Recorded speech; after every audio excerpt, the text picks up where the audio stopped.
Qual é o ensino principal das Escrituras?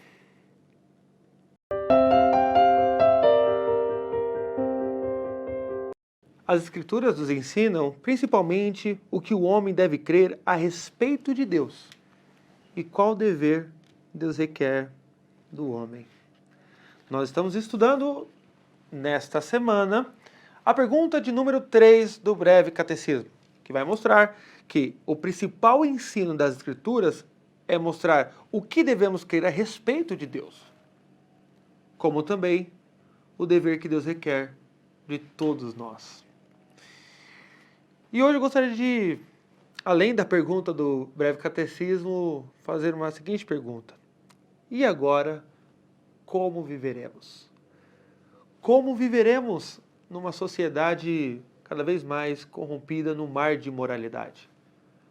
Como viveremos sabendo que os nossos filhos são atacados diariamente com ideologias contrárias à palavra de Deus? Como viveremos com o aumento da violência? Como viveremos diante dos banquetes que Satanás nos oferece todos os dias por meio das mídias sociais, da internet? Como viveremos num mundo caído? A Bíblia é a resposta para isso, porque nela nós encontramos, conforme Westminster, aquilo que Deus requer do homem.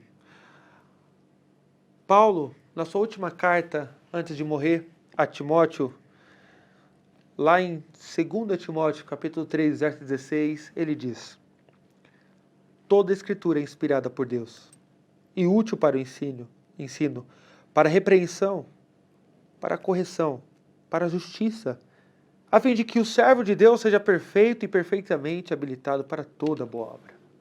Amém. Paulo está dizendo para nós, toda a Escritura é inspirada por Deus. Nós já falamos um pouco disso na segunda pergunta, quando o presbítero Samuel trouxe para nós este ensino. Ela é autoritativa, é infalível, inerrante, ela é divina.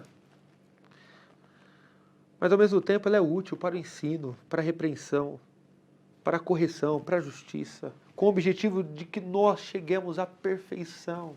Olha que legal. O pressuposto de Paulo é que nós somos imperfeitos. E que por meio das Escrituras nós vamos nos aperfeiçoando. Portanto, a resposta é muito simples à pergunta que eu fiz. Para o crente, nós viveremos na luz da palavra de Deus. Na luz que ela tem em si mesma. Nós viveremos debaixo da sua autoridade. Ela é quem nos guiará para que não tropeçamos em pedra alguma. Veja, Thomas Galt, um grande escritor inglês, puritano, diga-se de passagem, ele diz o seguinte: não há uma condição na qual caia um filho de Deus, para a qual não haja uma direção e regra na palavra, em alguma medida apropriada. Olha o que ele está dizendo. Não importa o nível, a circunstância, a dor que os filhos de Deus passem neste mundo, haverá sempre um doce remédio, ou um lenitivo, uma cura para os seus problemas. Nós sabemos que a Reforma Protestante foi um movimento biblicamente fundamentado, que assumiu como lema o direito de cada cristão ler e interpretar a sua própria Bíblia na língua materna. Lutero foi o primeiro a dar a essa teoria uma expressão definitiva. Ele diz: nunca temos desejado algo além da liberdade de ter a palavra de Deus, ou as sagradas escrituras, de ensiná-la e praticá-la. Esse é o grande lema da reforma. E nós, especialmente presbiterianos ou reformados de outras matrizes, nós devemos entender isso. Nós fazemos parte de uma história linda de recuperar, ou melhor, de recuperação da centralidade da palavra de Deus. E essa recuperação consiste em termos acesso à leitura, interpretação e ensino a fim de viver conforme a vontade de Deus. Para os puritanos, lembre-se, os puritanos participaram, tá? Foram os puritanos que escreveram foram os puritanos que escreveram a Confissão de Fé de Westminster. Então, os nossos documentos foram escritos por puritanos. Então, já na terceira pergunta, eu quero que você tire do seu vocabulário a palavra puritano no sentido pejorativo. Tá? Para nós, presbiterianos, a palavra puritano ou puritanismo tem sentido positivo. Então, o puritanismo, ele é um movimento advindo da Reforma Protestante na Inglaterra, que procurava aplicar a palavra de Deus ou os ensinos da Reforma na vida particular e na vida pública. Isso é puritanismo. É entender a vontade de Deus em todas as esferas da existência humana. Então eles tinham um lema: culto puro, liturgia pura, pregação pura, vida pura, trabalho puro, sociedade pura, política pura, relacionamentos puros. Esse era o grande lema do puritanismo. A santidade de Deus sendo o nosso maior bem a ser buscado em todas as áreas da existência humana. Deixa eu te perguntar, isso é ruim? Não é. Então não pode estar no nosso vocabulário como algo pejorativo. Tá bom? É verdade. Com essas reivindicações, o termo puritano nasceu de algo pejorativo, da sociedade, dos ímpios, dos católicos. Então vocês são puritanos. Dos anglicanos, vocês são puritanos. O anglicanismo, para quem não sabe, era a igreja oficial da Inglaterra. Então, quando surgiu o puritanismo, eles disseram: olha, vocês se acham protestantes, mas vocês não experimentaram a reforma verdadeiramente, porque nós queremos uma religião pura, sem contaminação romanista. Portanto, entendamos o valor que há na nossa tradição puritana. Para os puritanos, então, dito isso, a Bíblia era um livro de informação e teologia, mas também era mais do que isso. Era um livro de influência, um livro com uma habilidade mais que comum de mover e influenciar uma pessoa. Olha só o que interessante, o que nos ensina a pergunta de número 3. Ela nos ensina que na Bíblia eu encontro tudo aquilo que Deus requer de mim. E é interessante que esse requerer não é apenas a título de informação. Não é algo para você ficar mais inteligente. É algo que, ao você se debruçar nele ou naquilo, te influenciará e te transformará. Isso é um conceito puritano excelente. A palavra de Deus não só me traz informação, mas transformação também. Ela é poderosa. Ela me influencia a viver conforme Deus. Então, o princípio-chave implícito na teologia puritana, de seu apego à palavra de Deus, como aquilo que Deus requer de mim, revelado de forma explícita, pode ser muito bem descrito pelo puritano William Ames. Ele escreveu: embora várias partes da Escritura tenham sido escritas sobre ocasião especial e tenham sido dirigidas a homens e assembleias particulares, na intenção de Deus elas são para a instrução dos fiéis de todas as épocas, como se fossem especialmente dirigidas a eles. Isso aqui é fabuloso. É verdade, Deus escreveu, ele tinha um público primeiro quando ele inspirou pessoas a escreverem a palavra dele. Mas quando eu leio aquilo, eu tenho que ler como se fosse para mim, vindo do céu, diretamente para o meu coração. E isso traz influência, isso traz mudança de vida. Porque na palavra de Deus, lembra a pergunta número 3, nós temos como ensino principal o que eu devo crer a respeito de Deus e o dever que Deus requer de cada homem. Então, quando eu leio a Bíblia, eu tenho que, é como se eu fosse alguém sedento por água, estivesse num deserto e eu avistasse uma fonte de águas cristalinas, geladas, debaixo de uma árvore, então eu vou. E ali eu me refresco. Eu acho que essa é a melhor imagem, ou uma das melhores imagens que eu já li, que aponta para a realidade da leitura da palavra de Deus. É um refrescar, sabe?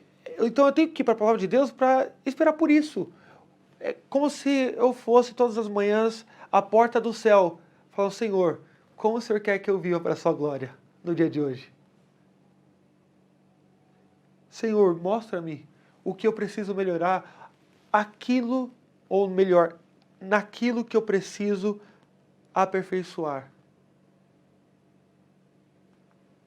Toda a Escritura é inspirada por Deus e útil, conforme Paulo diz. Os puritanos sabiam que não há nada mágico quanto a ler a Bíblia. A leitura da Bíblia não produz quaisquer efeitos automaticamente, da mesma forma como o chão absorve a chuva. Isso é muito importante. Há um processo. Ler a Bíblia e correr para os nossos afazeres do dia a dia, que são legítimos, mas não ter um tempo para meditar a Bíblia é como se fosse uma água passando por um terreno e rapidamente se escoando ali para um córrego ou para uma rua. A água, para fazer o solo ficar fértil, ela tem que deitar, parar, e o solo tem que sugar essa água. Isso os puritanos chamavam de meditar. Olha, isso aqui é muito, muito sério. A palavra de Deus diariamente tem que ser por nós lida, ouvida, meditada, orada e pregada. A palavra de Deus tem que pulsar em nosso coração, de todas as formas. Se você não está lendo a Bíblia, ouça um sermão, ouça uma música. Pregue para alguém, fale com o irmão sobre aquilo que você está estudando, sobre aquilo que você tem dúvida. O ambiente, a atmosfera que nos circunda tem que ser uma atmosfera bíblica.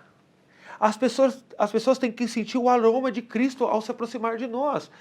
Nós devemos ser as pessoas normais, é verdade. Eu não estou dizendo que você tem que ser como posso dizer, um Quaker, com chapelão e tal, não é isso.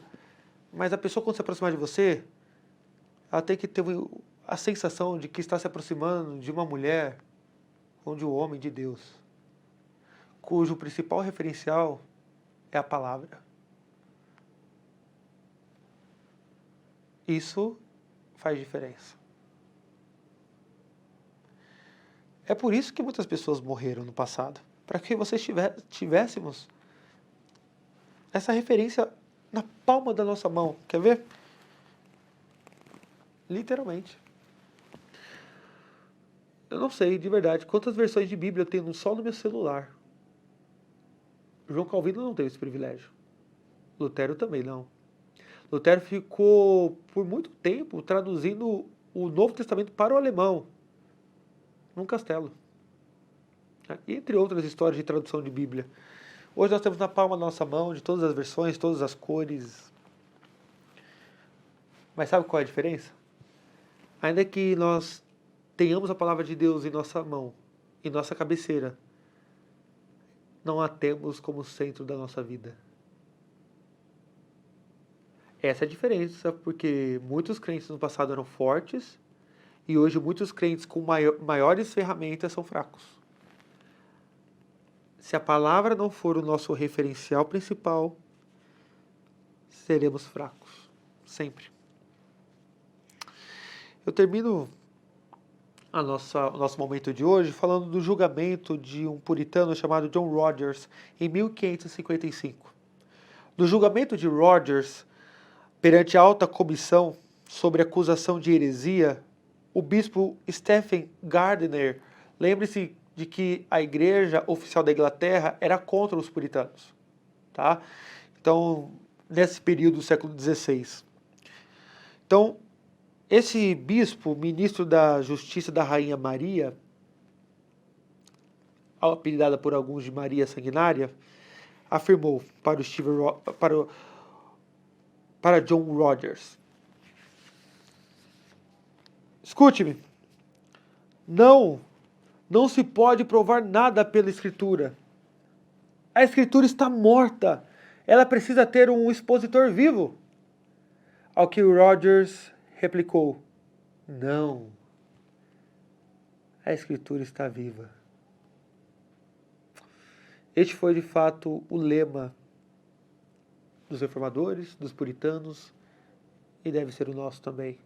Ainda à beira da morte, aquele irmão conseguiu replicar o seu algoz, mostrando, ou melhor, dizendo que a Escritura não está morta, mas ela está viva.